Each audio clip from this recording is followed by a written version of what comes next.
Muy buenas noches con todos los participantes, sean ustedes bienvenidos. Hemos aperturado nuestra aula virtual. Mientras el resto de participantes se sigue conectando desde la sala de espera virtual, recordarles por favor que la calidad de la transmisión está relacionada con el internet que cada uno de ustedes disponga para su conexión, por lo que les recomendamos que trate de conectarse a una red Wi-Fi estable, así su señal será de mejor calidad. Sin embargo, si pierde audio o se interrumpe la conexión, presione el botón rojo que se encuentra en la parte superior de sus pantallas con la palabra reconectar. Sus preguntas, consultas o comentarios a los speakers de esta noche los podemos realizar mediante el chat. Si está conectado de una computadora, este se encuentra hacia el lado derecho. Y si está conectado desde un celular, se encuentra en la parte baja del mismo. Estamos dentro del programa de cardiología en atención primaria, impacto sobre la práctica clínica.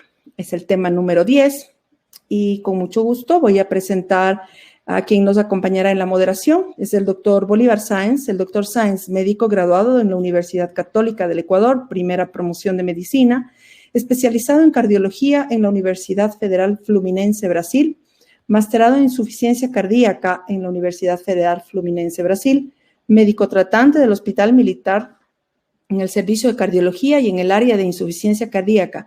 Es el actual vicepresidente de la Sociedad Ecuatoriana de Cardiología, Núcleo Pichincha. Doctor Sáenz, buenas noches, qué gusto, bienvenido. Muchísimas gracias por tal presentación. Y bueno, hoy vamos a tener un tema bastante interesante.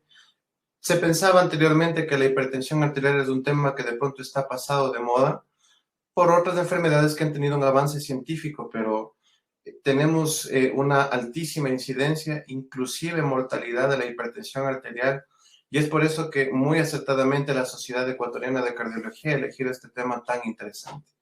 Y comenzamos entonces, pues, con esta noche. Quiero presentar a nuestro primer speaker, nuestro primer palestrante, que es el doctor Miguel Vallas, y él es médico especializado en cardiología y ecocardiografía en España. Miembro de la Sociedad Española y Europea de Cardiología, Fellow del American College of Cardiology, Past President de la Sociedad Ecuatoriana de Cardiología Núcleo Pichincha. Actualmente es el jefe de servicio de cardiología del Hospital Axis de Quito. Tema muy interesante, muy de actualidad, revisión de la última guía de hipertensión arterial. Bienvenido, doctor Vallas, adelante, este es su tiempo. Muchas gracias por la presentación. Muchas gracias a la Sociedad Ecuatoriana de Cardiología por la oportunidad de participar con este tema tan interesante y que espero aportar para todos los presentes con esta presentación. A ver, vamos a...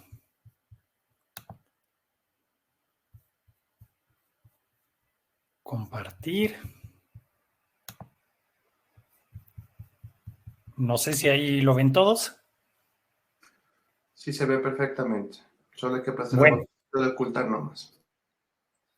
Muchas gracias. Entonces empezamos con esta presentación sobre las últimas guías. O sea, no existe una sola, existen varias guías de hipertensión arterial y quizá hay ciertas guías que rigen la pauta del manejo de la hipertensión arterial a nivel mundial. Y por eso me voy a circunscribir a las principales guías.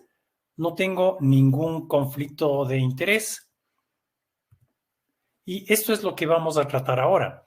Primero, algo de historia de la hipertensión, que nunca viene mal conocer algo sobre cómo se consideraba anteriormente a la hipertensión, algo sobre factores de riesgo y mortalidad cardiovascular, definición y clasificación de la hipertensión, su prevalencia, su diagnóstico, la valoración del riesgo y consideraciones sobre el tratamiento para concluir esta presentación con las conclusiones. Miren cómo quiero ver si puedo conectarme con el puntero. Ya.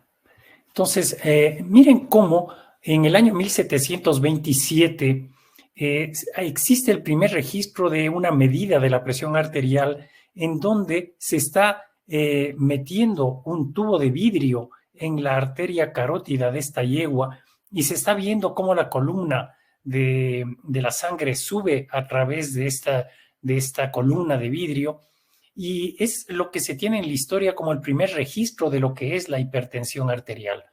Y luego acá diferentes aparatos en el siglo XVII de cómo se hacían las primeras medidas de la presión arterial. Y aquí a la derecha, lo que se consideró como la primera forma de tratar la hipertensión, la aplicación de estos bichos que se llaman sanguijuelas, que lo que hacen es chupar la sangre, el paciente se aplicaba en su cuerpo, se producía una sangría y de esta manera se trataba la hipertensión arterial por pérdida de volumen. Estas son estadísticas de la Organización Mundial de la Salud. 17.9 millones de personas mueren cada año por enfermedad cardiovascular, lo que corresponde al 31% de todas las muertes globales. O sea, una muerte cada 33 segundos.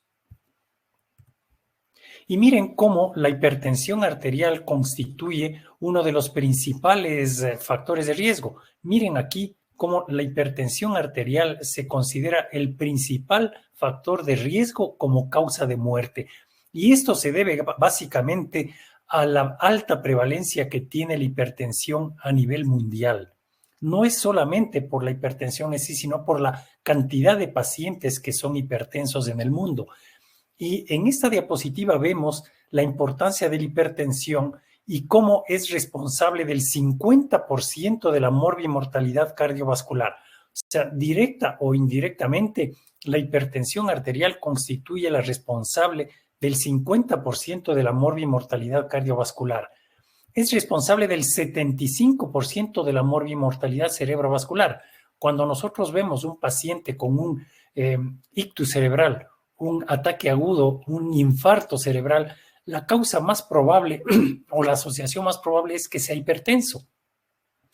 Y además es una de las principales causas o de las causas más importantes de insuficiencia cardíaca. Esto para resaltar la importancia que tiene la hipertensión arterial.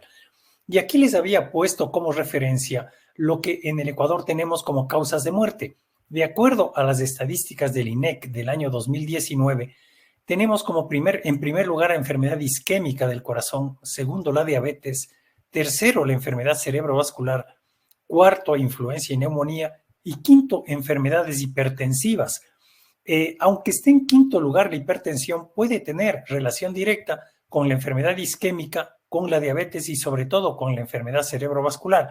Y a todas estas en conjunto se les llama enfermedades cardiovasculares, que igual que a nivel mundial, constituyen aproximadamente la tercera causa de las muertes en el Ecuador. Y miren cómo en este importante estudio, el estudio PURE, un estudio epidemiológico muy amplio, en esta referencia realizada por nuestro compatriota, el doctor Patricio López Jaramillo, se analizan países de ingresos bajos, de ingresos medios y de ingresos altos. Y miren cómo antes se creía que la enfermedad cardiovascular, el infarto, etcétera, se consideraban enfermedades de países desarrollados y no es así. El 43% de muertes en los países de ingresos bajos se deben a enfermedad cardiovascular, el 41% en países de ingresos medios y solo el 23% en países de ingresos altos. O sea que en nuestros países la hipertensión arterial y las enfermedades cardiovasculares constituyen una parte muy importante de la salud pública. Y entrando ya directamente en lo que es la hipertensión, vamos a empezar lógicamente por la definición. Miren, de acuerdo a las guías, va a variar estos valores de acuerdo a la guía que nosotros apliquemos. En general debería decir que una presión arterial sistólica igual o mayor a 140 o una diastólica igual o mayor a 90 se considera ya hipertensión. Esto en personas mayores de 16 años, sin medicación antihipertensiva, sin enfermedad aguda. E importante, muy importante saber que es el promedio de 2 o más lecturas en 2 o más visitas. Esto no ha cambiado, en ninguna guía ha cambiado. Y no porque una persona en alguna medida ocasional se detecte presión alta, debe ser calificado como hipertenso. Repito, promedio de 2 o más lecturas en 2 o más visitas. Lo que sí va a cambiar según la guía son estos valores, como vamos a seguir viendo. Y miren, aquí están 2 de las principales guías a nivel mundial. Aquí las guías americanas del año 2017 y acá las guías europeas. Y miren cómo clasifican los americanos. Presión normal, menor a 120 y menor a 80. Presión elevada, entre 120 y 129 de sistólica y menor a 80 de diastólica. Y aquí es el gran cambio que produjeron estas guías. A partir de 130-80 ya se considera hipertensión arterial estadio 1. A partir de 130-80 hasta 139-89. Y luego de 140 o de 90 para arriba se considera hipertensión arterial estadio 2. En cambio, en las guías europeas, la clasificación es esta. Se considera como óptima, menor a 120-80, normal, 120-80 hasta 129-84, normal alta, 130-85 a 139-89, y a partir de 140-90 se considera hipertensión. 140-90, esta es la gran diferencia entre las guías americanas y la europea. Aquí 130-80 y es hipertensión, acá a partir de 140-90. Y los europeos la clasifican en 3 grados. Grado 1 hasta 159-99, grado 2 160-100 hasta 179-109 y hipertensión grado 3 de 180 a 110 para arriba. Aquí está, en cambio, la comparación de las guías americanas que ya les mencioné con las guías de la Sociedad Internacional de Hipertensión publicadas en el año 2020. Entonces, voy a hacer referencia básicamente a estas 3 guías, la americana, la europea y esta de la Sociedad Internacional de Hipertensión. Ellos simplifican más las cosas. La consideran normal, menos de 130 y menos de 85. Normal alta, 130 a 139 y 85 a 89. Y a partir de 140 a 90, igual que en las europeas, la consideran ya como hipertensión. Pero ellos lo clasifican solo en 2 grados. Hipertensión grado 1, de entre 140 y 159 y 90 y 99 de diastólica. E hipertensión grado 2, de más de 160 y más de 100 de presión arterial. O sea, hay ligeras diferencias en relación a la europea, pero el valor de inicio para considerar hipertensión es el de 140-90. Y aquí está la comparación entre las dos, las europeas en este lado y las guías de la Sociedad Internacional en este lado. O sea, repito, hay ligeras diferencias, pero los valores de inicio son los mismos, 140-90, mientras en la una se clasifica en 3 grados, en la otra solamente 2 grados. Pero no es solo la valoración en el consultorio, la tradicional, la que determina el diagnóstico de la hipertensión arterial. Todos ustedes conocen que actualmente se utiliza mucho el monitoreo ambulatorio o el monitoreo domiciliario. Ahora, he considerado aquí básicamente a las guías europeas y a las de la Sociedad Internacional porque la mayoría de sociedades internacionales de cardiología han adoptado a las guías europeas como su referencia y no a las americanas. Entonces, en las guías europeas, el valor de 140-90 en consultorio y en el monitoreo ambulatorio, que no me voy a detener en esto porque en la próxima charla se va a hablar de esto, miren, valores de 135-85 en el día y de 120-70 ya se considera hipertensión arterial. El promedio de 24 horas es 130-80.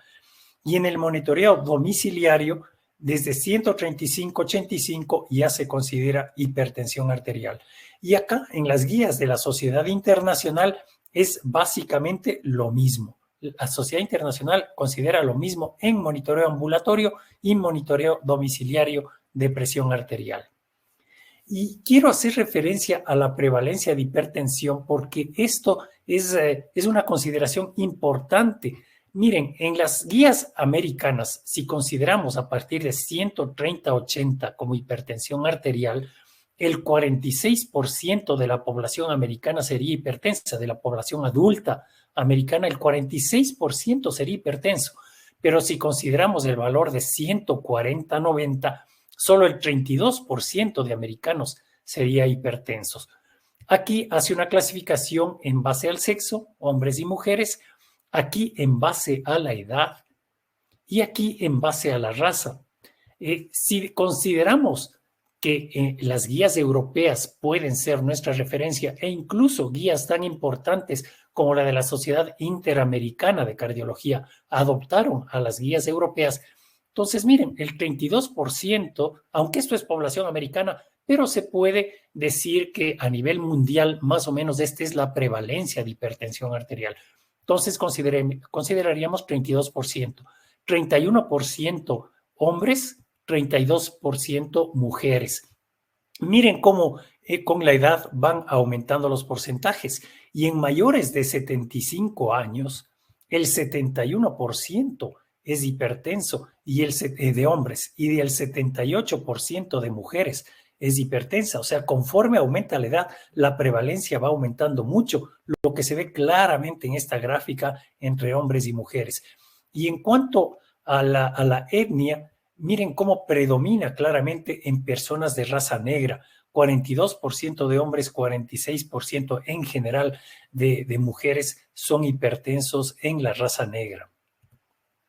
Y otra cuestión importante que tampoco ha cambiado y que todas las guías son iguales en este sentido es cómo medir la presión arterial. Si nos fijamos en las guías, existe una lista muy amplia de cómo se debe medir la presión arterial, pero aquí he puesto los principales datos. Por definición, la hipertensión se debe valorar o diagnosticar con el paciente sentado, no acostado.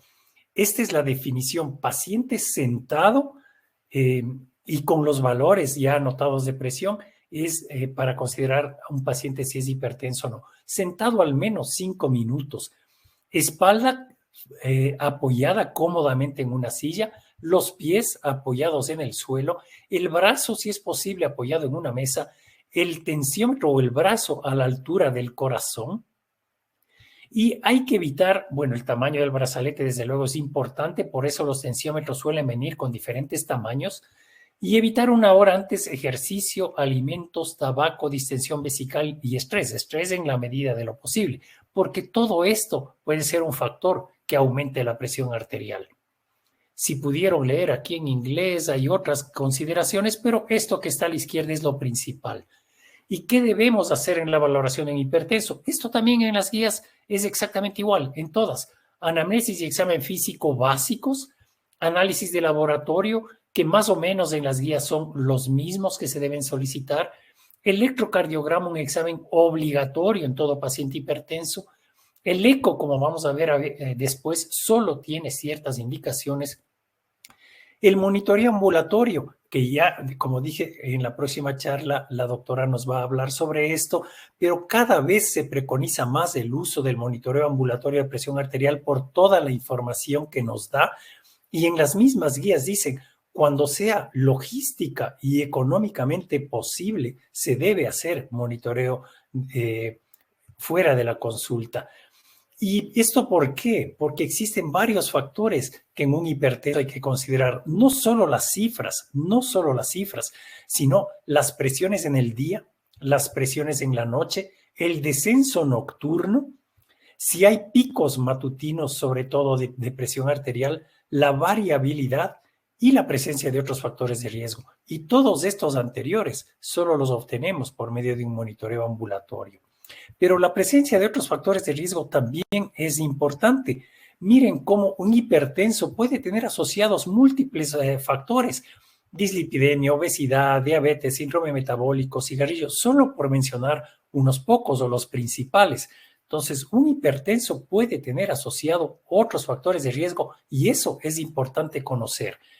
Y luego, como vamos a ver en el tratamiento, lo otro que es importante conocer es cuál es realmente el riesgo de ese paciente. Y aquí les he puesto como ejemplo el riesgo de Framingham, uno de los más comunes y bastante sencillo. Miren, aquí está la edad de los pacientes.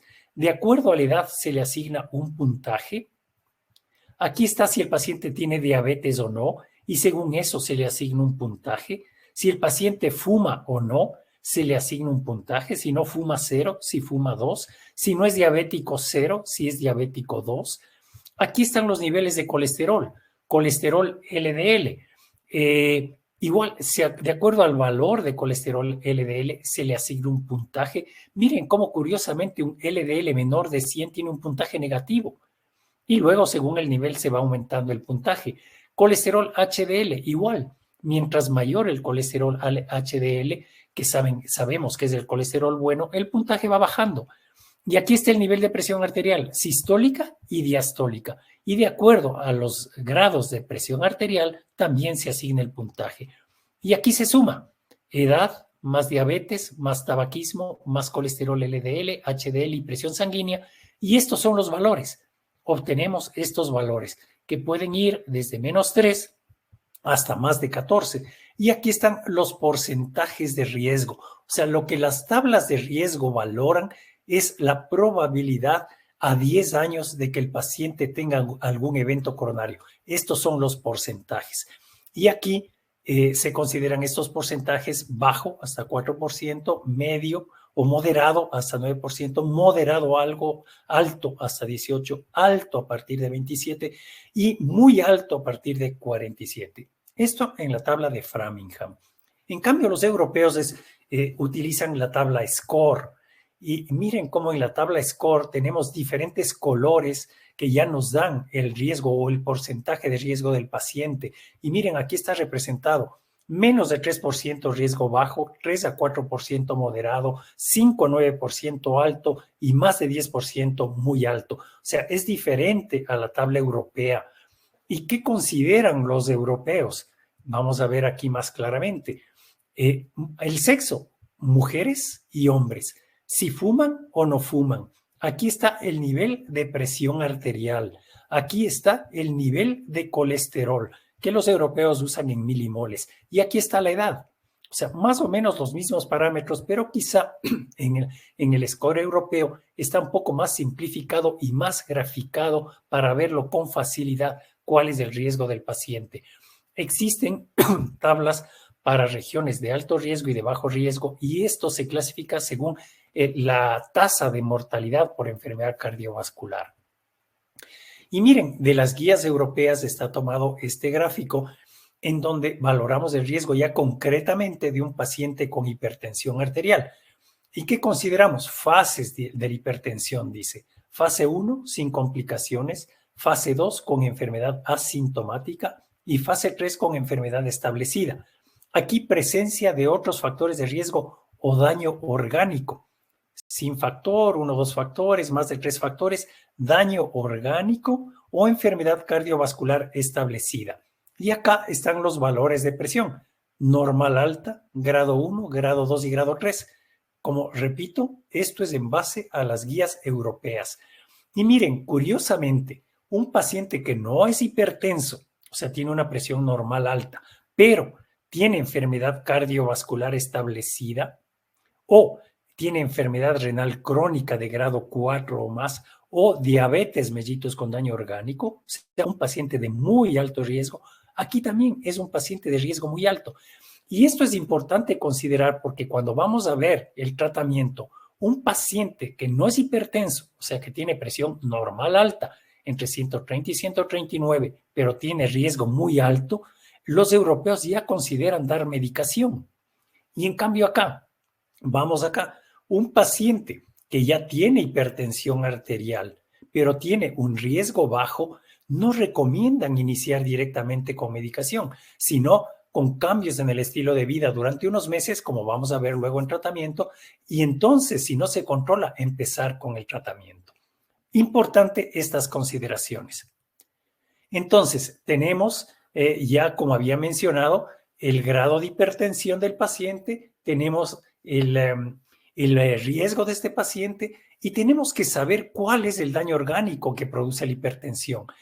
Antes se decía afectación de órgano blanco, ahora se dice más bien daño orgánico inducido por hipertensión. ¿Y a qué se considera daño orgánico inducido por hipertensión?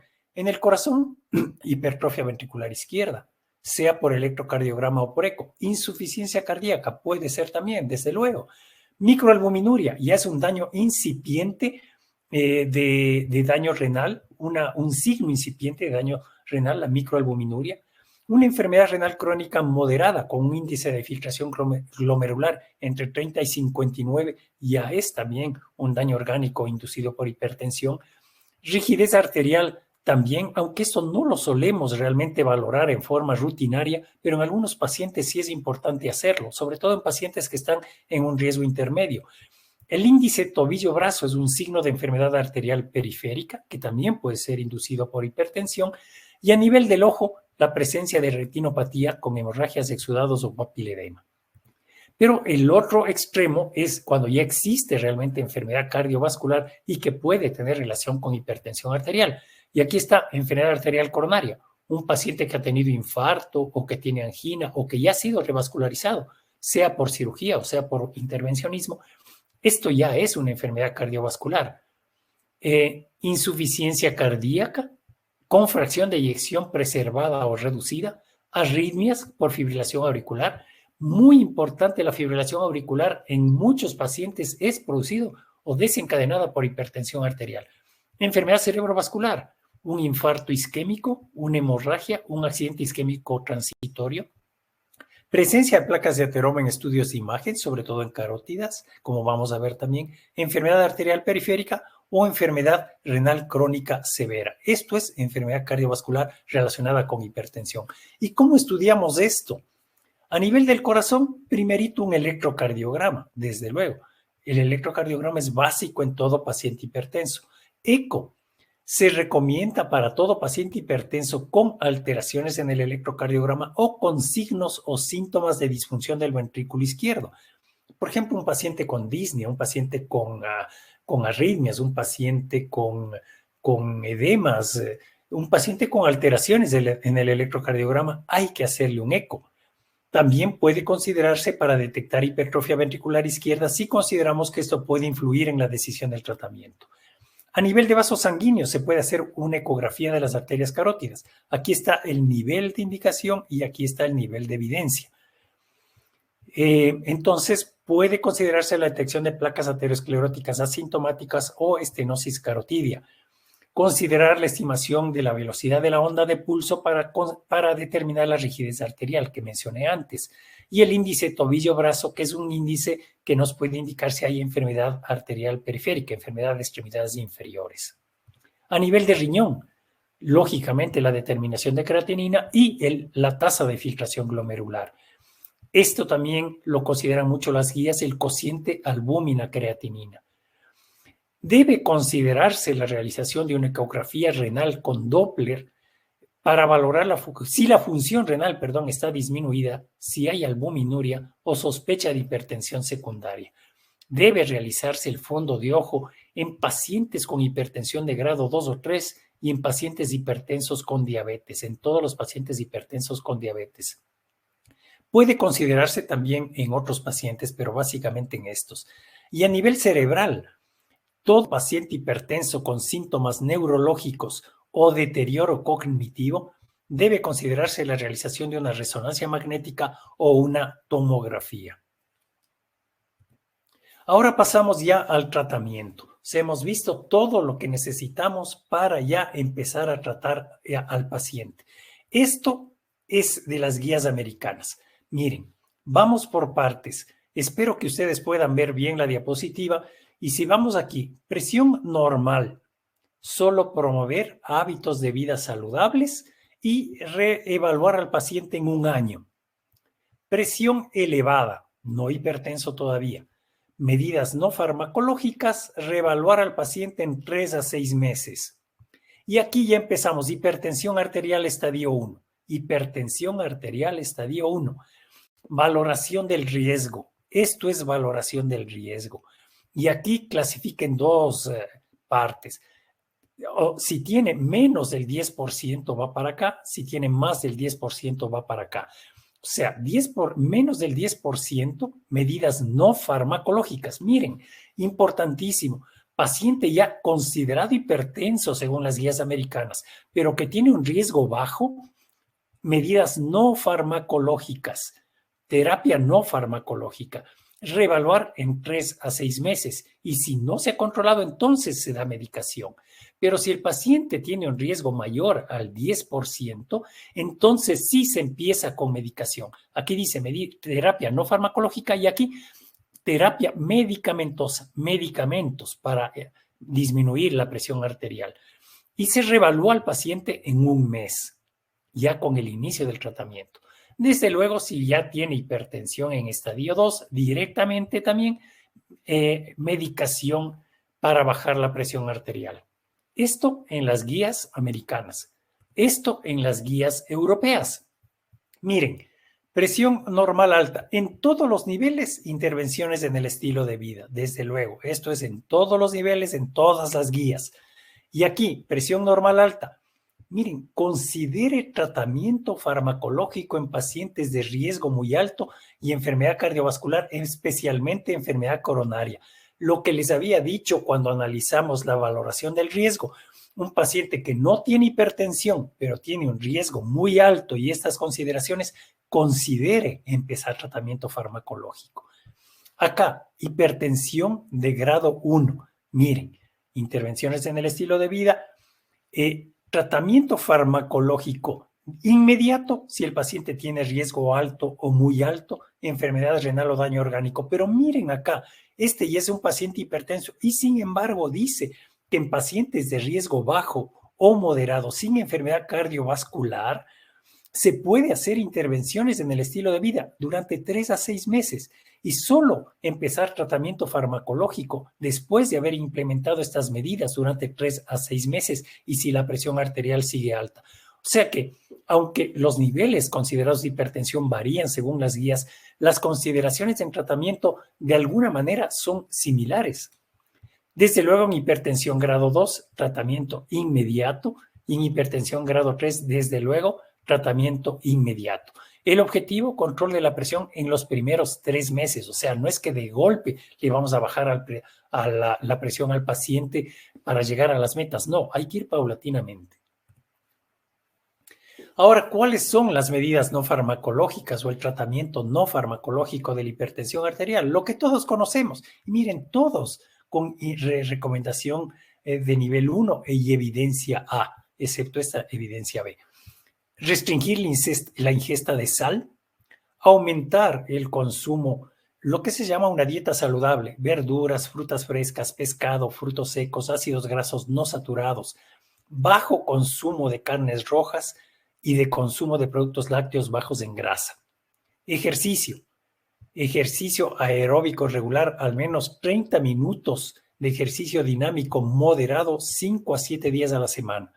Control del peso, para tener un índice de masa corporal saludable entre 20 y 25 y una circunferencia de cintura adecuada, menor a 90 en el hombre, menor a 80 en la mujer.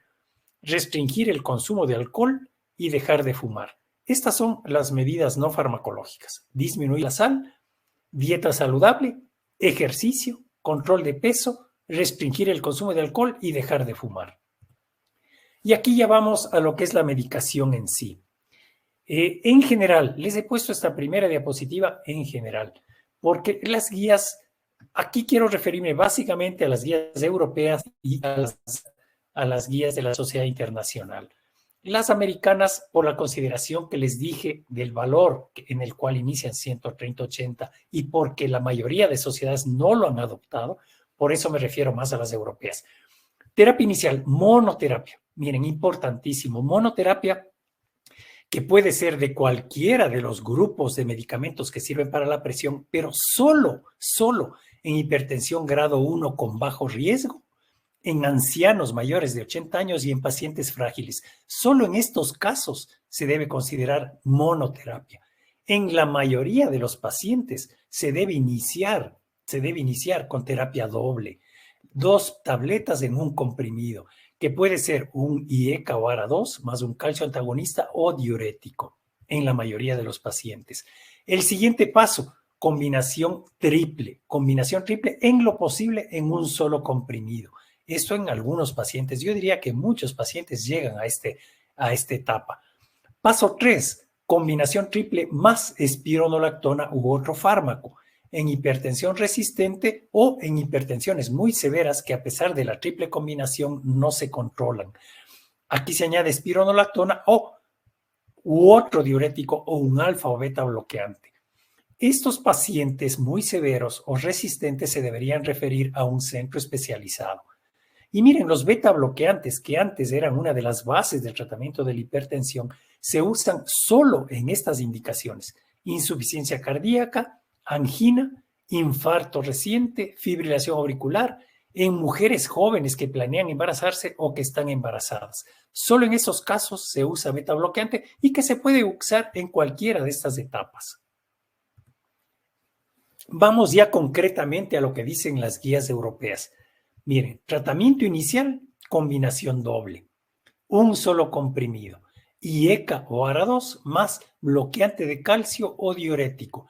Y lo que ya dije, considere la monoterapia solo en hipertensión de grado 1 y riesgo bajo, o pacientes ancianos o frágiles.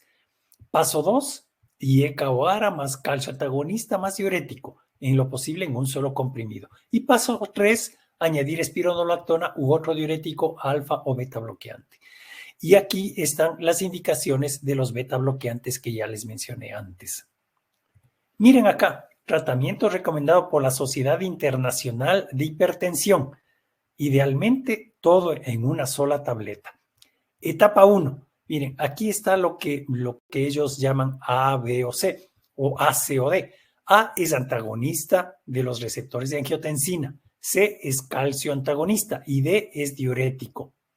Entonces, etapa 1, asociación o combinación dual.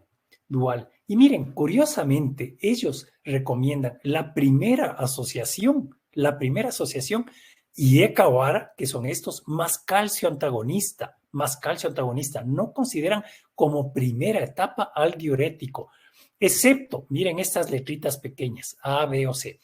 ¿Qué dice? Considerar monoterapia en pacientes de bajo riesgo, pacientes mayores de 80 años o pacientes frágiles. O sea, igual que las otras guías. B, ¿qué dicen B?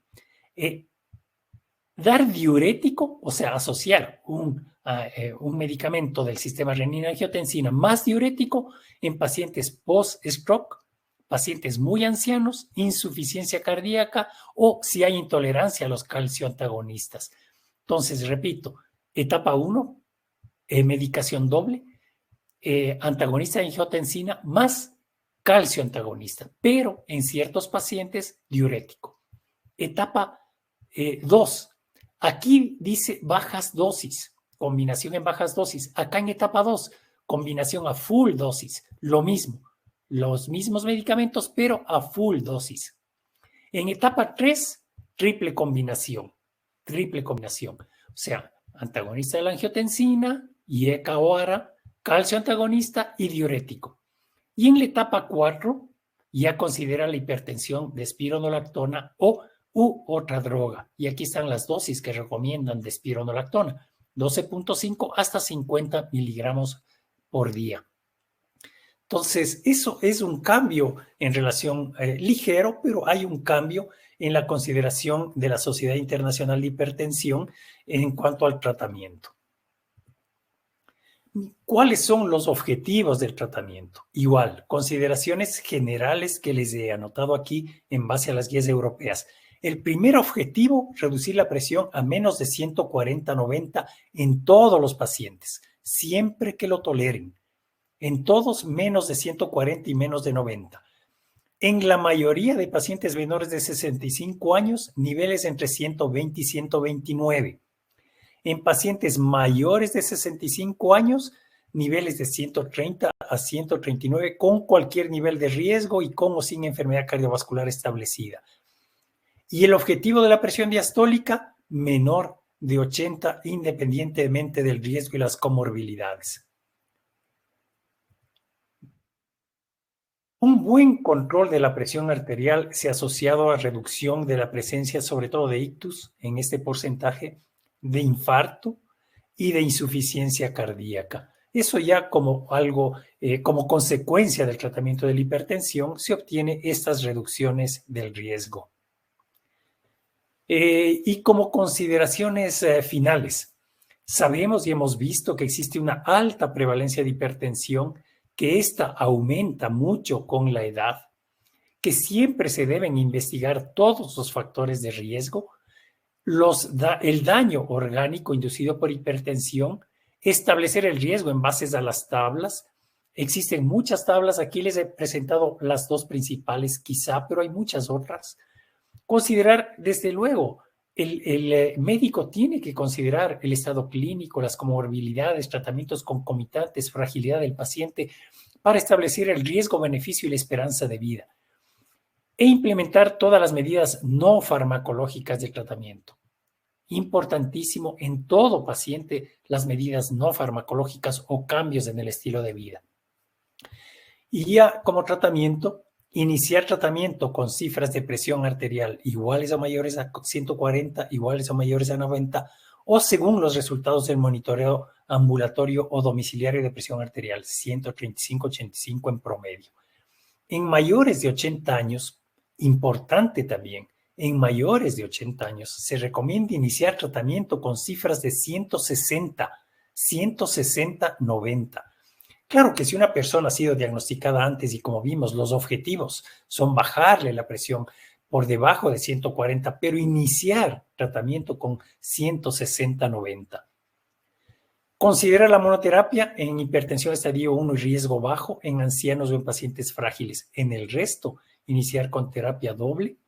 El objetivo debe estar entre 130 a 139 si lo tolera, pero evitar presiones menores a 120. Evitar presiones menores a 120. Y en la diastólica, presiones entre 70 y 79.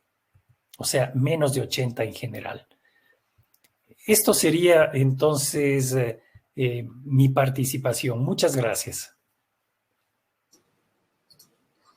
Quiero agradecer al doctor Valles por tan excelente presentación, muy amplio el tema de hipertensión arterial, muy apasionante.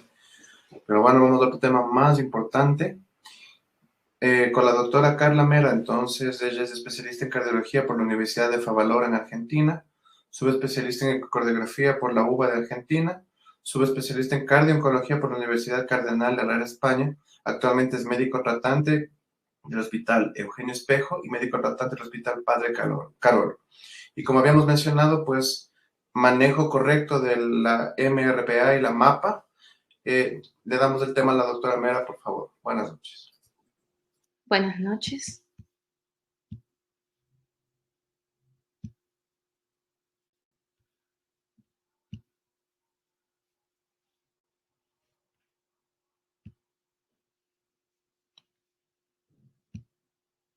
Bien, primeramente quiero agradecer por la invitación y felicitar a cada uno de los organizadores de este curso.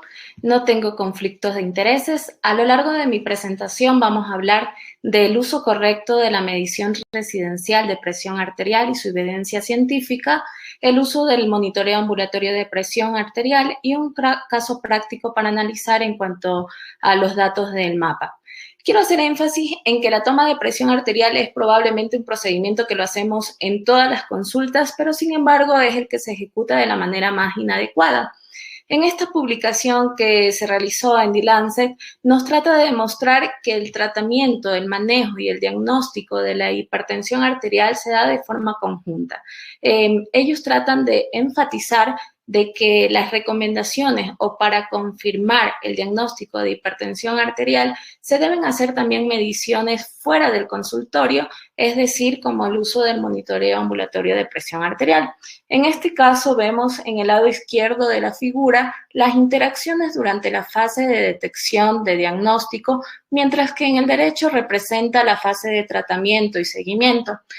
Es decir, que a lo largo de todo, desde el diagnóstico hasta el tratamiento, va a estar implicado una serie de factores y cuyo objetivo principal es poder lograr la adherencia del paciente. ¿En qué pacientes vamos a indicar estos dos métodos? Bueno, en aquellos que estamos sospechando de hipertensión de bata blanca, los cuales serían en aquellos, según las guías que ya mencionó el doctor, aquellos que tienen hipertensión arterial de grado 1, según la presión arterial medida en el consultorio, elevación pronunciada de la presión arterial medida en consulta, pero que no tiene ningún indicio de daño de orgánico, en aquellos que tienen hipertensión arterial enmascarada, como aquellos que tienen en el consultorio una presión normal alta, o aquellos que pueden tener una presión normal, pero que tienen cierto daño orgánico o riesgo cardiovascular alto. En hipotensión postural, en evaluación de la hipertensión arterial resistente, en evaluación del control de presión arterial, especialmente en pacientes con alto riesgo tratados, o también en variaciones queremos ver ciertos datos que nos da el mapa, como el ritmo circadiano, si el paciente es dipping o no, entre otros que lo vamos a hablar más adelante.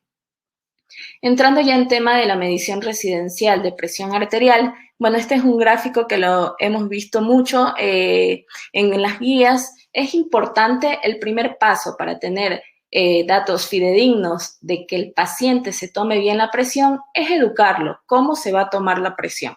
Para esto el paciente debe de estar en un ambiente tranquilo, es importante decirle su espalda debe de estar apoyada sobre el respaldar de la silla, sus pies sobre el piso, no hablar durante la toma de presión arterial, no haber ingerido alimentos taquicardizantes tipo café, ciertos té media hora antes y 5 minutos va a estar sentado en el lugar donde se va a tomar la presión.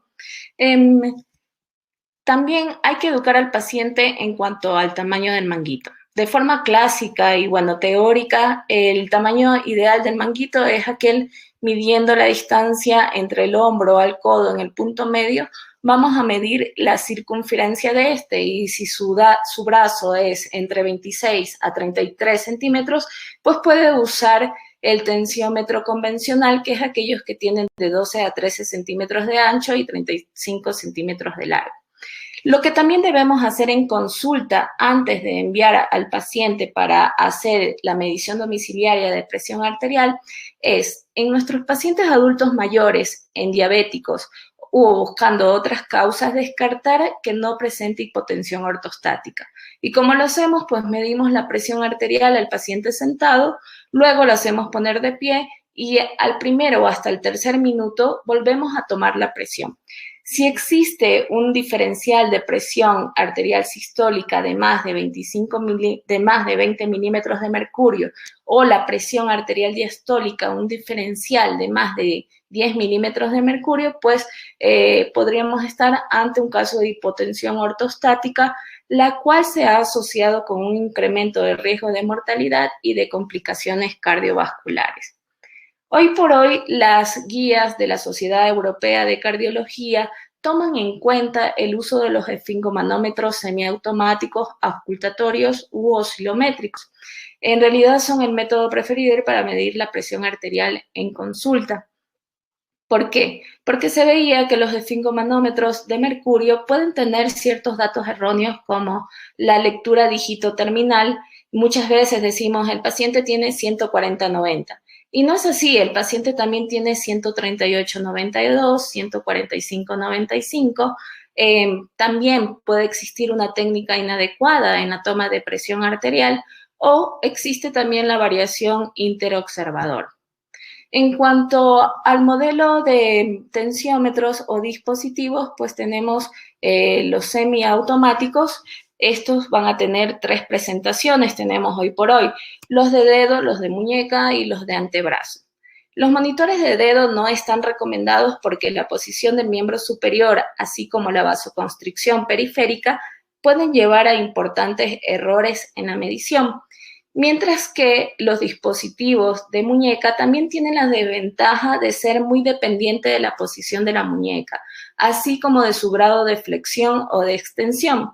Sin embargo, estos con una debida validación pueden cursar con un rol importante en la evaluación de pacientes, por ejemplo, obesos o aquellos que presenten fístulas arteriovenosas como los pacientes con enfermedad renal crónica en diálisis. Aquí observamos un ejemplo de uno de los tensiómetros validados, que es el Omron 907. También hay otro validado por la sociedad canadiense, el BP-True. Justo vi una de las preguntas realizadas en cuanto al estudio Spring. Obviamente este tuvo cierta incidencia o importancia en las guías de poder incluir el uso de estos tensiómetros semiautomáticos o automáticos, ya que en este estudio utilizaron dispositivos automáticos. Dejaban al paciente en la habitación solo como para evitar este sesgo o la hipertensión de bata blanca. Le toma la presión a los pacientes 6 veces, anulan la primera vez y el tensiómetro nos va a dar un promedio de las otras 5 medidas. En base a esto, este estudio fue un poco controversial, puesto que sí existieron diferencias de mediciones entre las presiones arteriales tomadas en consulta y las tomadas por los dispositivos automáticos. Hubo una diferencia de presión arterial de más o menos 5 a 15 milímetros de mercurio. Aquí también tenemos la página en donde podemos consultar cuáles son los dispositivos que hoy por hoy están validados y si vamos a recomendar el uso de este dispositivo, pues debemos de recomendar qué dispositivo va a usar nuestro paciente que esté validado, obviamente. A lo largo del tiempo han aparecido varios protocolos en los cuales se puede llevar la toma de medición domiciliaria de presión arterial. Hoy por hoy el aceptado es este. Le vamos a indicar al paciente que se tome la presión durante 7 días, va a realizar 2 lecturas en la mañana, cada una separada por 1 minuto y 2 por la noche.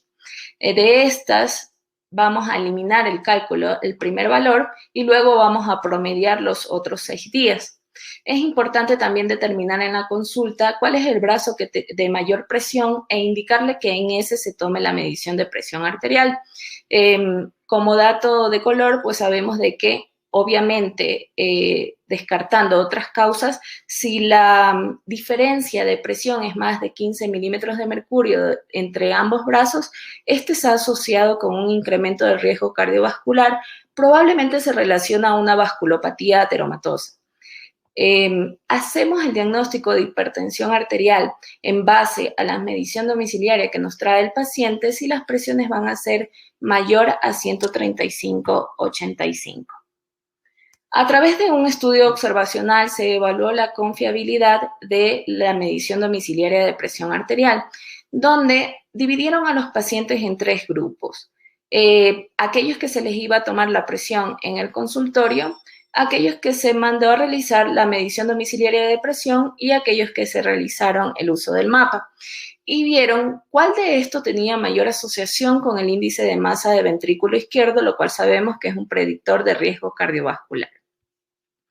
Los datos reflejaron que el uso de medición residencial de presión arterial fueron más confiables y se asociaron más fuertemente con el índice de masa de ventrículo izquierdo, con lo cual ellos concluyen de que puede ser el mejor método para diagnosticar hipertensión y de gran fiabilidad. Aquí vemos un resumen de una serie de estudios que han tratado de validar y de estudiar los datos que obtenemos a través de la medición domiciliaria de presión arterial. Y de estos tenemos el estudio Ohasama, que incluyó 1.789 individuos mayores de 40 años, pertenecientes a una comunidad rural de Japón, tuvieron un seguimiento de 6.6 años y en ellos exploraron el efecto de la personalidad sobre las presiones arteriales y concluyeron que la asociación entre introversión y diferencias tensionales eran estadísticamente significativas.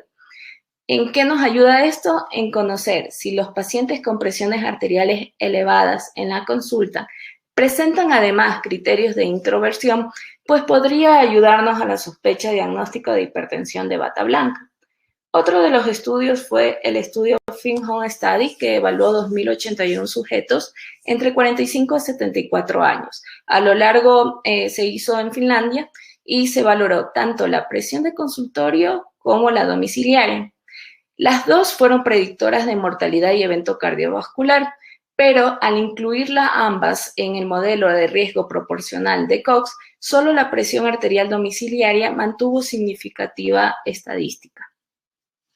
Tenemos ejemplos de pacientes ya con el diagnóstico de hipertensión arterial, muy conocido, el estudio francés Schiff, el cual evalúa el pronóstico de la presión domiciliaria versus la del consultorio en hipertensos ancianos bajo tratamiento antihipertensivo con un seguimiento de 3.2 años.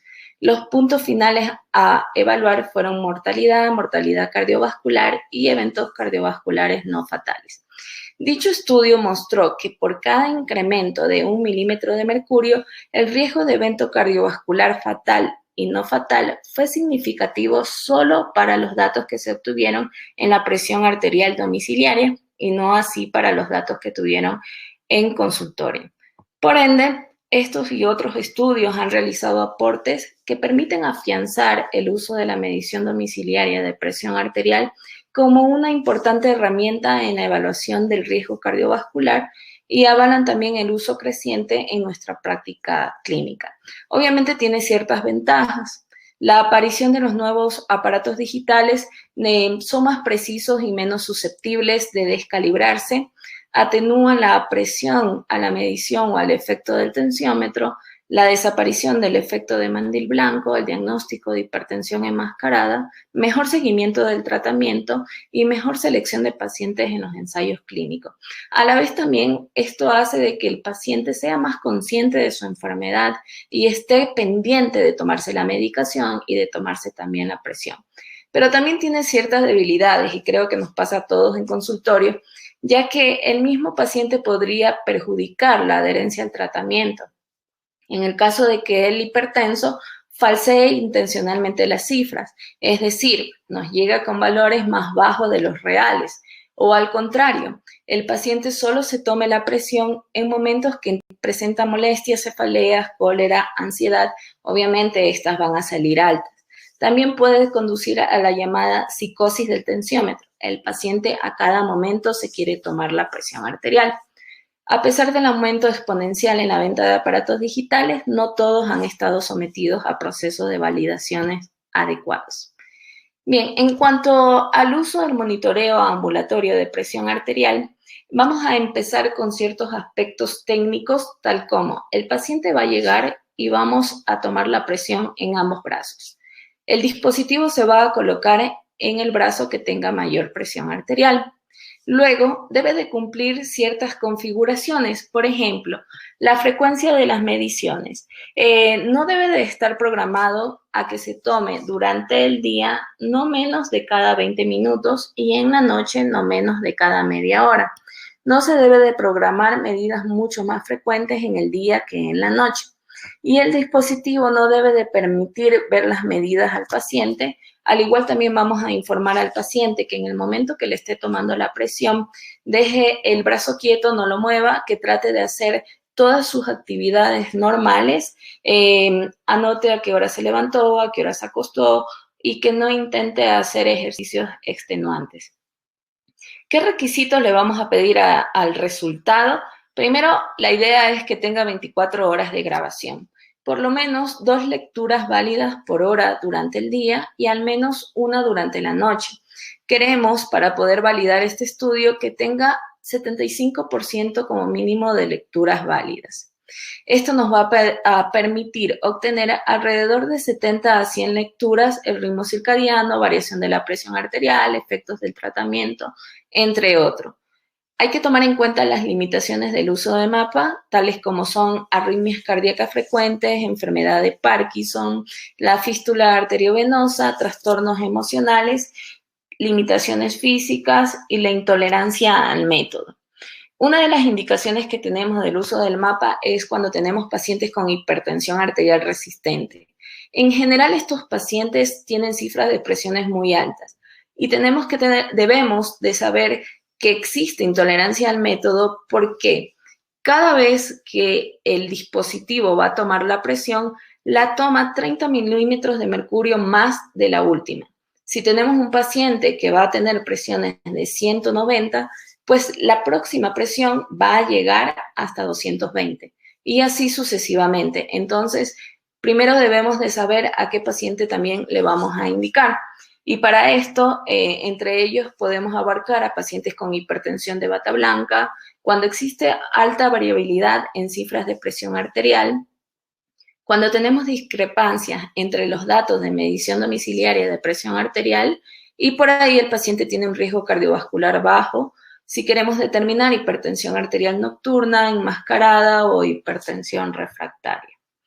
¿Qué vamos a analizar? Bueno, vamos a ver valores promedios. Los promedios de la presión arterial sistólica, diastólica, la presión arterial media, la presión de pulso, lográndose tras un diferencial entre la sistólica y la diastólica, y tomando en cuenta de que si esta es más de 55, la evidencia nos ha demostrado de que hay mayor riesgo cardiovascular, ya que se relaciona de forma directa con la rigidez arterial y el envejecimiento arterial prematuro.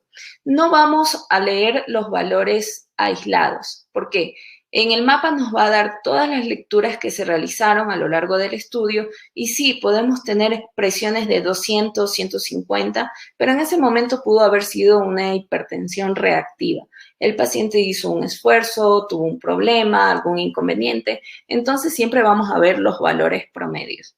Vamos a ver el porcentaje de registro erróneo, que no sea más del 20% o más de 2 horas en el día. Y sobre todo lo que nos ha demostrado la evidencia científica es que existen 3 patrones de elevación asociados con aumento del riesgo cardiovascular.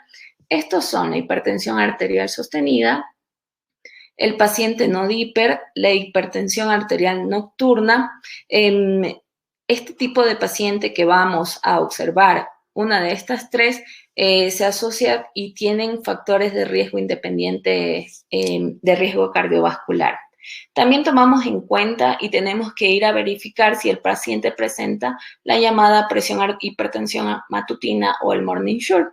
¿En qué consiste el morning shock? Es el aumento súbito de la presión arterial de más del 25% en las 2 primeras horas desde que el paciente se despierta.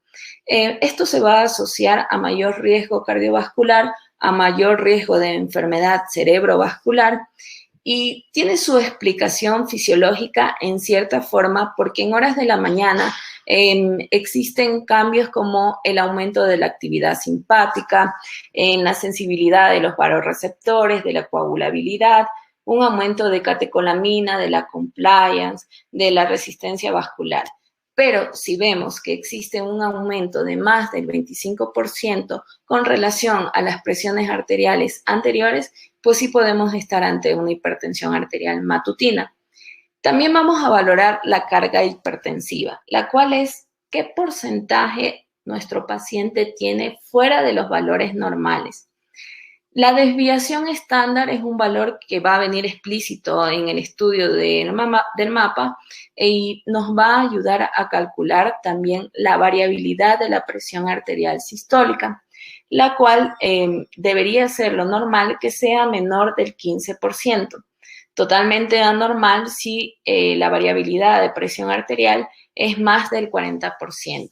¿Por qué ver también estos valores? Porque se ha asociado a hipertensión arterial severa, al síndrome obstructivo de apnea del sueño, a diabéticos, ancianos, a feocromocitoma y se mide a través del desvío estándar. En el periodo diurno no tiene que pasar de más del 15 milímetros de mercurio porque se va a asociar a menor sobrevida y nos orienta que también el paciente puede presentar daño orgánico. Otra de los datos que obtenemos a través del mapa es el patrón circadiano. ¿Qué quiere decir esto? Normalmente la presión arterial baja entre el 10 al 20% en la noche con relación a la presión del día. De aquí podemos tener un paciente no diper, es decir, que baja menos del 10%, o también podemos tener un paciente diper extremo, el cual su presión arterial baja más del 20% durante la noche. Y el paciente diper extremo se lo ha relacionado con mayor riesgo de infarto agudo de miocardio, de evento cerebrovascular por la hipoperfusión relacionada.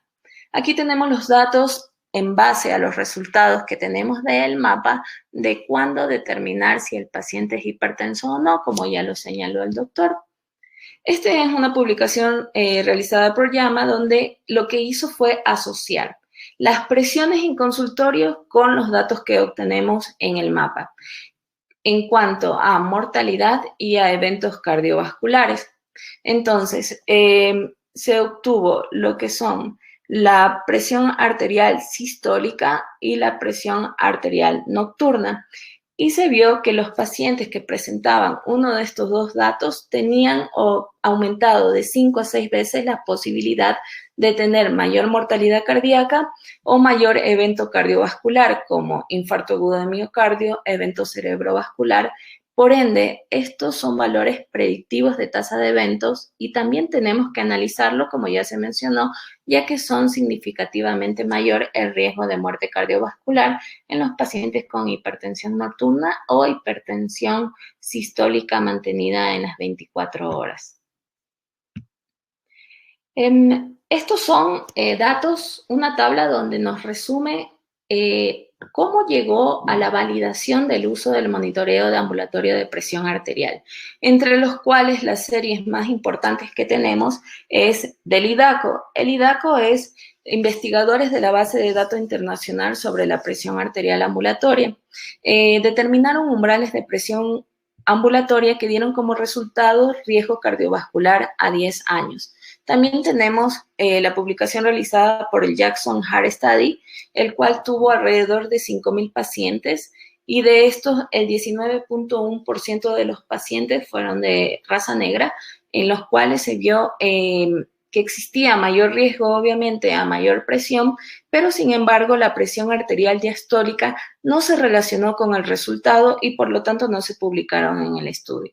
También tenemos los datos que publicaron, como mencionó el doc, la guía del 2017 del American Heart y del American College, la cual, la verdad, causó mucha controversia porque cambiaron los umbrales de definición de la presión arterial y no fue hasta el 2019 en que ellos, en base a los datos del IDACO, describieron por qué ellos presentaban estos nuevos valores de llamada hipertensión arterial.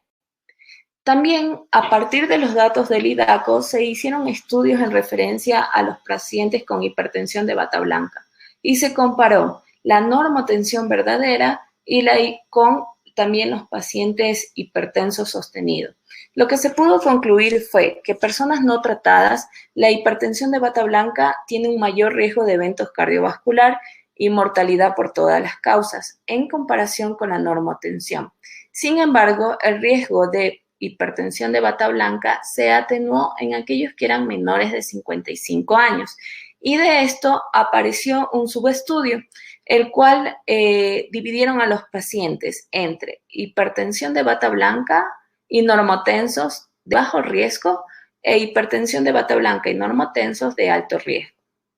Obviamente vemos cómo se separan las curvas y cómo aumenta la incidencia de eventos cardiovasculares en los pacientes que tienen alto riesgo y que tienen hipertensión de bata blanca.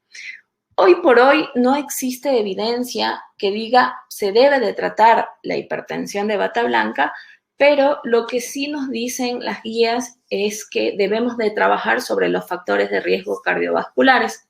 Como conclusión, han pasado 40 años de investigación para poder consolidar el uso del mapa como la técnica de elección para medir la presión arterial. Lo que más importa desde el punto de vista clínico es la presión arterial de 24 horas sistólica, la nocturna, vamos a tomar en cuenta la presión de pulso, la desviación estándar y también la variabilidad. Son datos que los obtenemos a través del mapa. Yendo a la parte práctica de esto, estos son datos que vamos a tener siempre en el mapa. Entonces, este es a lo largo de las 24 horas, acá tenemos las horas, acá tenemos las presiones arteriales. Y vemos la variabilidad que existe, pero obviamente van a haber ciertos picos, pero como dijimos, vamos a ver siempre los valores promedios.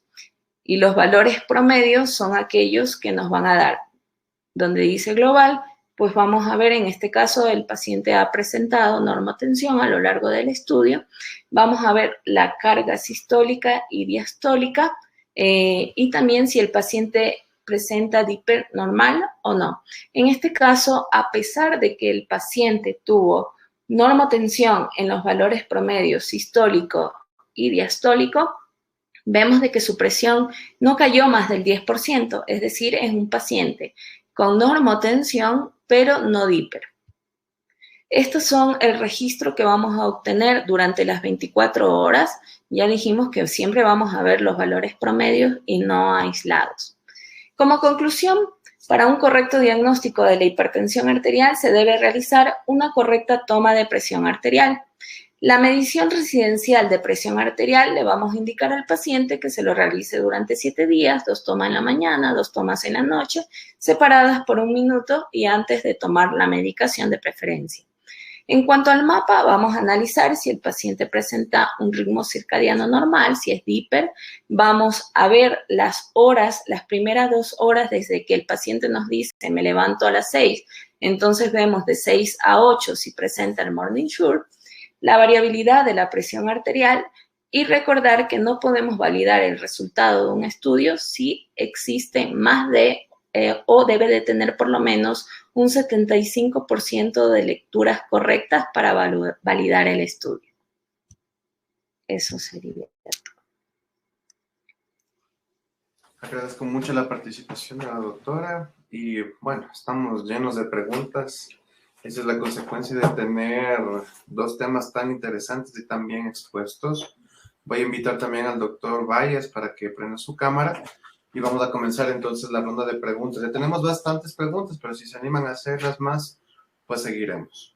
Voy a tratar de filtrar algunas, pero aquí una pregunta dirigida para el doctor Valles exactamente. Dice, ¿existe siempre la polémica del sodio como enemigo de la hipertensión? Doctor Valles, en base a su criterio médico, ¿cuál es el mayor factor de riesgo para todo paciente de hipertensión arterial? El mayor factor de riesgo.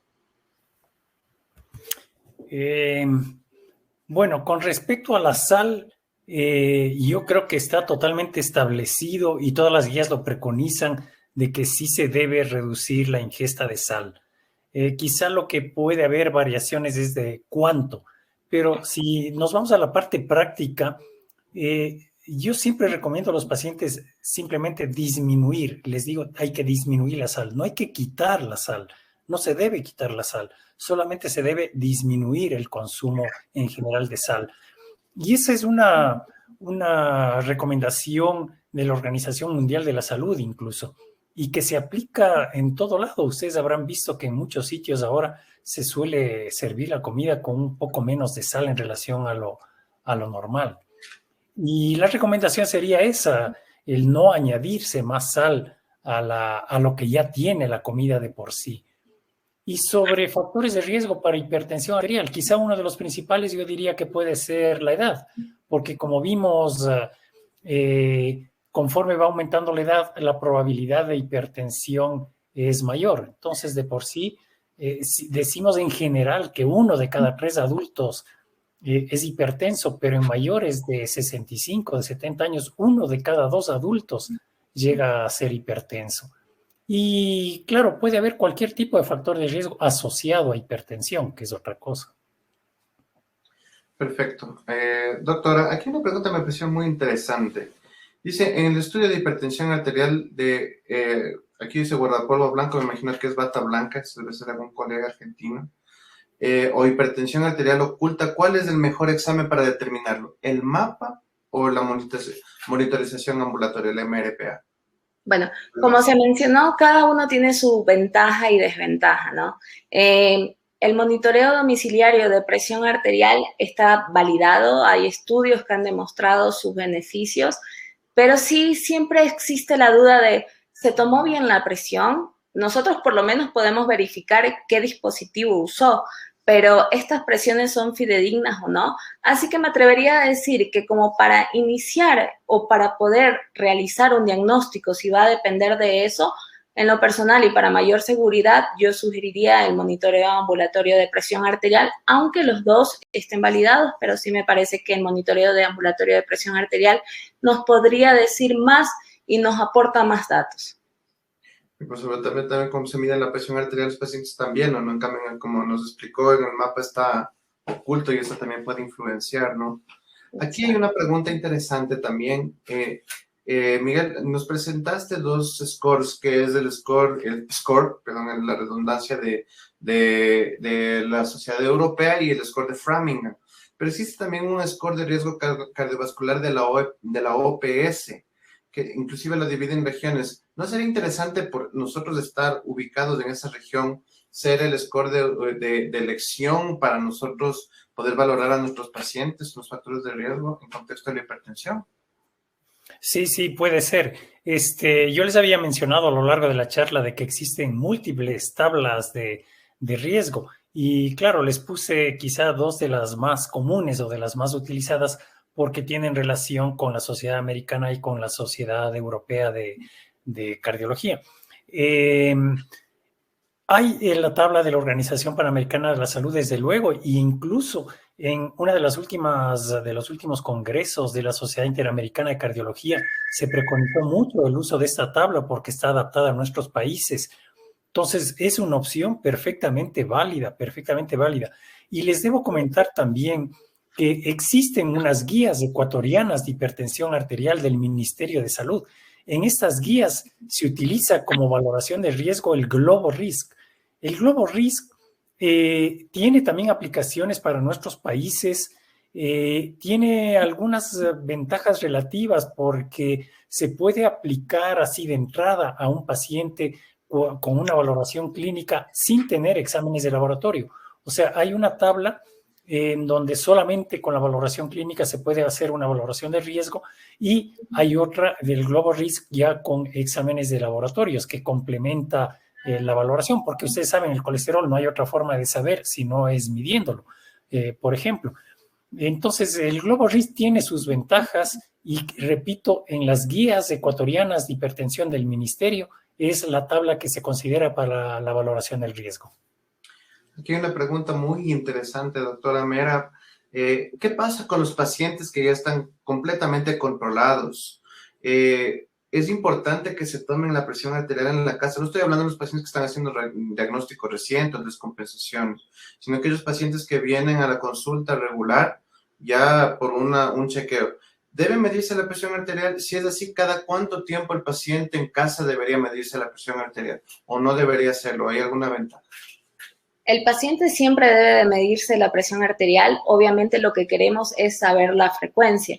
En general, le podemos indicar al paciente cercana a la cita que tenga con su médico, con su cardiólogo, tomarse la presión y repetir el mismo esquema. Tómese la presión estos 7 días de la forma que indicamos, pero es una forma como para nosotros dar seguimiento al tratamiento que le estamos dando al paciente y también para verificar si está tomando o no la medicación y para que él de cierta forma esté pendiente de su enfermedad.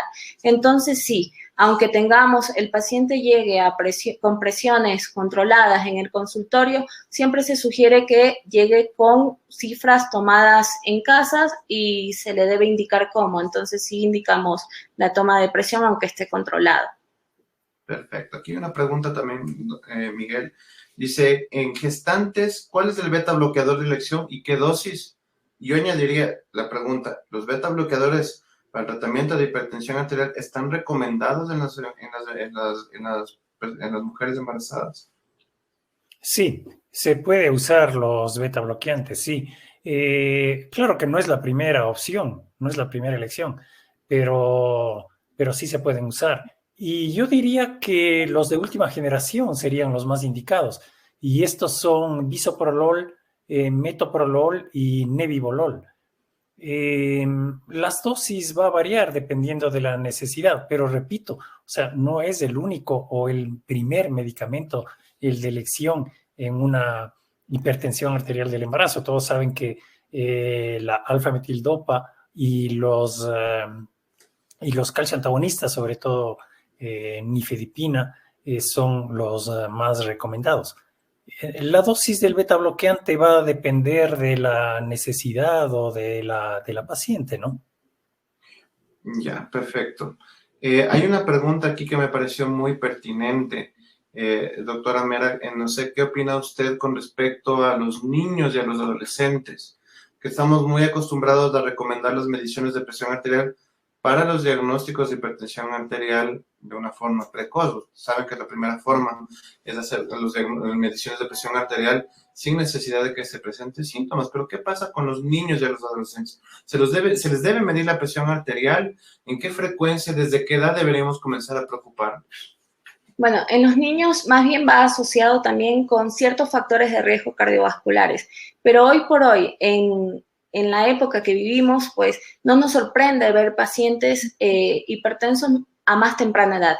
Así que me parece que debemos de empezarlo a realizar en el consultorio, obviamente hacer como parte del screening de una consulta médica, tomando en cuenta otros factores de riesgo cardiovascular, pero más bien es de tipo preventivo, porque si esperamos a que si en algún momento presente síntomas, pues el paciente sabemos que la hipertensión arterial es el asesino silencioso, entonces sería una valoración en conjunto. De repente tiene sobrepeso, de repente vemos de que tiene dislipidemia porque se ha presentado, entonces asociar todo un conjunto en el caso de los niños y adolescentes. Qué preguntas, me prendieron el grupo ahorita, ¿eh? Llegaron miles de preguntas, ¿no? Aquí hay otra que me pareció interesante con respecto y esta va para la doctora Mera también, dice, ¿cuál es el rango normal de diferencia en las tomas de ambos brazos, izquierdo o derecho? ¿Es igual, es diferente? Sí, como se mencionó en la charla, existen múltiples enfermedades que vamos a tener que descartar si por ahí el diferencial de presión es más de 10 a 15 o hasta 20 milímetros de mercurio, dependiendo de los síntomas. Sin embargo, si estos son menos de 10 milímetros de mercurio, lo que se ha visto es asociado a un mayor factor de riesgo o a daño orgánico, pero hay que descartar otras causas como coartación de aorta, estenosis de la arteria subclavia, en fin, pero sí vamos a valorar y es recomendable que en consulta tomemos la presión en ambos brazos. A ver, esta para Miguel. Tenemos para todo aquí. A ver, dice, un paciente, dice, en pacientes con hipertensión arterial crónica sin tratamiento e historial de emergencias hipertensivas, ¿qué tratamiento se iniciaría? Hipertenso crónico que va a emergencia, digamos, con una hipertensión. Yo tengo entendido, sí, y sería interesante abordar este tema de las emergencias hipertensivas de una forma breve, ¿no? ¿Cuál es la elección? ¿Cuándo ir? ¿Cómo hacer? Bueno, el capítulo de las emergencias hipertensivas realmente es un capítulo, digamos, diferente al resto del manejo de la hipertensión arterial, porque un paciente, para catalogarlo como una emergencia, ustedes saben que hay emergencias y urgencias hipertensivas. Para catalogarla como una emergencia hipertensiva es un paciente con cifras altas de presión y que sobre todo tiene repercusión aguda en algún órgano, por ejemplo, un infarto, un accidente cerebrovascular y cifras muy altas de presión. O sea, son pacientes que van a ser tratados en un hospital, en una emergencia, no van a ser tratados habitualmente en un consultorio médico. Entonces es un capítulo totalmente aparte. Y habría que, de alguna manera, hacer una discriminación de si hay algún origen o alguna asociación con alguna de las patologías. Por ejemplo, una disección de aorta, como digo, algún problema cerebral o un infarto de miocardio, una insuficiencia cardíaca aguda con edema agudo de pulmón. Entonces, el manejo va a ser un poco diferente de acuerdo a estas patologías. En algunos casos o en muchos casos vamos a tener que usar medicación intravenosa. Quizá en nuestro medio puede haber algunas limitaciones porque hay ciertos medicamentos de los cuales no disponemos. Pero, repito, el tratamiento es básicamente hospitalario. En el caso de emergencia hipertensiva incluso va a ser un tratamiento a nivel de cuidados intensivos, diferente al de la urgencia hipertensiva, que puede ser el manejo inicialmente en emergencia y luego ambulatoria. Pero no quiero meterme así en ese capítulo tan grande, pero básicamente hay que hacer estas consideraciones que he mencionado. Doctora Mera, aquí una pregunta que me parece muy pertinente. ¿Se puede hacer el diagnóstico con un solo valor de presión arterial elevada? Por ejemplo, viene un paciente a la consulta y llegó con una presión de 180-100. ¿Se puede considerar una hipertensión secundaria? No, bueno, depende del nivel de presión arterial. Si viene un paciente con presiones de 180 a 100 y tenemos evidencia de daño de órgano blanco, es un caso diferente a un paciente que tenemos 145-90 y recién lo estamos viendo, no tenemos evidencia de que tenga daño orgánico por hipertensión. Entonces, las guías bien lo dicen de que para determinar o un diagnóstico de hipertensión arterial en base a las mediciones en consultorio, por lo menos deberíamos de realizar 3 sesiones en menos de un mes, y si estas son más de 140-90, pues podríamos hacer el diagnóstico, pero deberían de ser 3 consultas en menos de un mes. En una sola sesión, si los valores son más de 180-110 y si tenemos evidencia de daño de órgano blanco. Perfecto. Una pregunta muy interesante que se formula siempre, creo que he creado siempre algunas actualizaciones varias veces que hemos visto en los congresos es, y esta la pregunta va para Miguel, ¿cuál es la mejor hora para la toma de los medicamentos? ¿En la mañana o en la noche? Antihipertensivos, obviamente. Bueno, hay varios trabajos últimamente que preconizan la toma de la medicación en la noche, pero quizá una de las cosas que más nos puede ayudar en ese sentido es el monitoreo ambulatorio. El monitoreo de 24 horas nos puede dar una pauta de cuál sería lo más conveniente para tratar a un paciente, porque si vemos que tiene mayor tendencia a una hipertensión diurna o mayor tendencia a una hipertensión nocturna, esas variaciones circadianas nos pueden orientar un poco a cuál debería ser la mejor hora. Entonces, miren, como dije, hay algunos trabajos, sobre todo últimamente, que preconizan el que es mejor o van mejor los pacientes cuando se utilizan ciertas medicinas o algunas medicinas en la noche. Sin embargo, recientemente en algún congreso que hubo, se contradijo realmente esto. O sea, hay controversia en cuál debería ser la mejor hora. Ahora, el uso, por ejemplo, concretamente de calcio antagonistas, yo y muchas personas o muchas, quizás no claramente las guías, lo preconizan tomar en la noche, porque el calcio antagonista, ustedes saben que uno de los efectos secundarios más comunes son los edemas.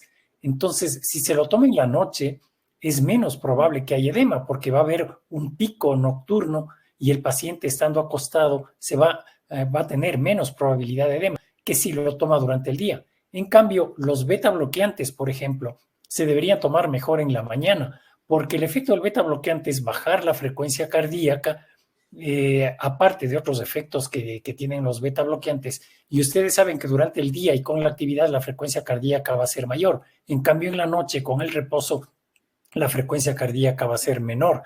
Entonces, los beta bloqueantes quizás es mejor utilizarlos en la mañana, los calcio antagonistas en la noche.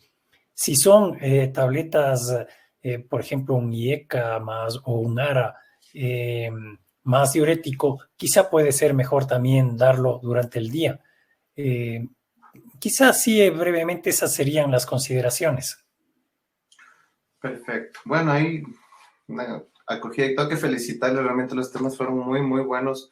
Hemos aprendido. Voy a terminar con una pregunta que me pareció interesante. Bueno, 2 preguntas realmente. La primera pregunta, ¿desde qué edad nosotros deberíamos hacer investigación de pacientes para sospechar con hipertensión secundaria? Esta pregunta para la doctora Mera. Y para el doctor Bayas, ¿qué pasa con los pacientes que tienen menos de 40 años? ¿Existe algún score de riesgo? Por ejemplo, pacientes que tienen hipertensión en este rango, que la gran mayoría de scores para riesgo cardiovascular tienen edades un poco más avanzadas. ¿Podríamos aplicar algún tipo de score de riesgo para ellos o no deberíamos aplicar un score de riesgo? Comencemos con la doctora Mera con la pregunta que le hice.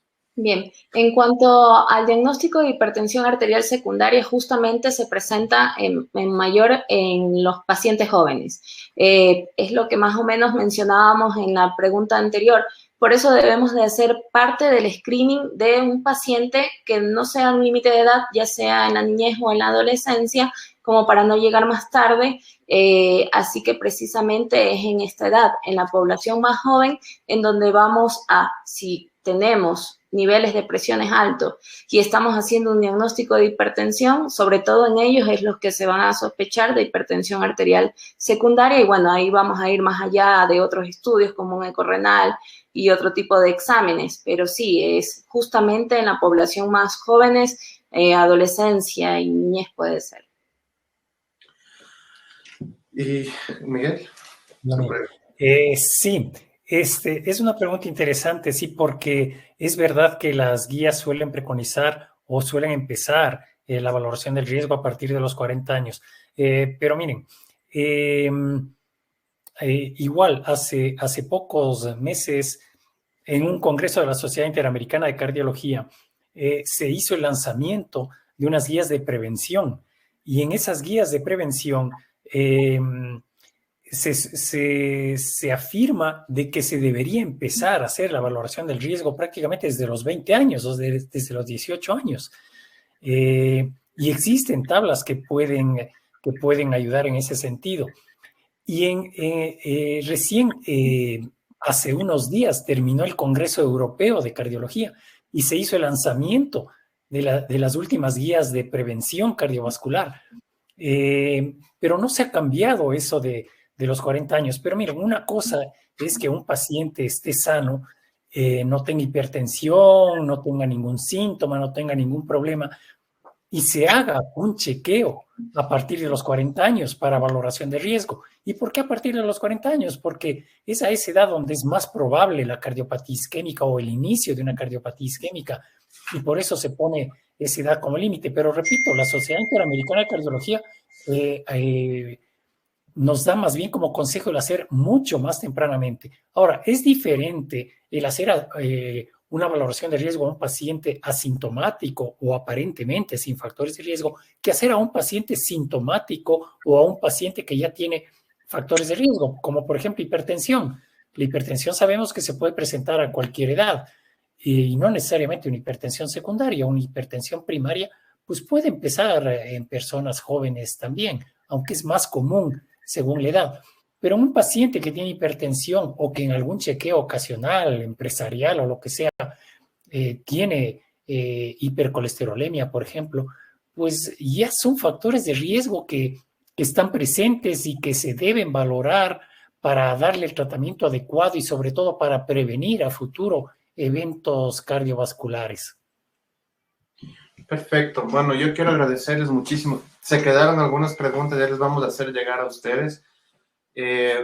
Pues fue una charla muy buena, muy prometedora, y felicitaciones para ustedes de muchos países inclusive, porque creo que, como había dicho desde un inicio, el tema de hipertensión arterial no es un tema que está desactualizado, al contrario, es un tema que debemos estarnos actualizando y va cambiando constantemente con las guías, con los estudios, y genera mucha discusión, genera muchas preguntas. Es un tema que no necesariamente es dueño de los cardiólogos, y es por eso que en este curso de atención primaria no podía faltar el manejo de la hipertensión arterial. Quiero darles las gracias por estar con nosotros en esta noche y también agradecerles por permitirnos estar con nosotros. Nos falta un tema más, que es el tema de angiotá coronaria y score de calcio, nutrición en pacientes con cardiopatía, que son temas muy importantes. Les agradezco a todos por su presencia en esta noche. Agradezco a mis queridos ponentes de la noche que han estado pero espectaculares. Que tengan ustedes una muy linda noche. Un abrazo desde Ecuador. Hasta luego. Así es. Hasta luego, gracias. Hasta luego.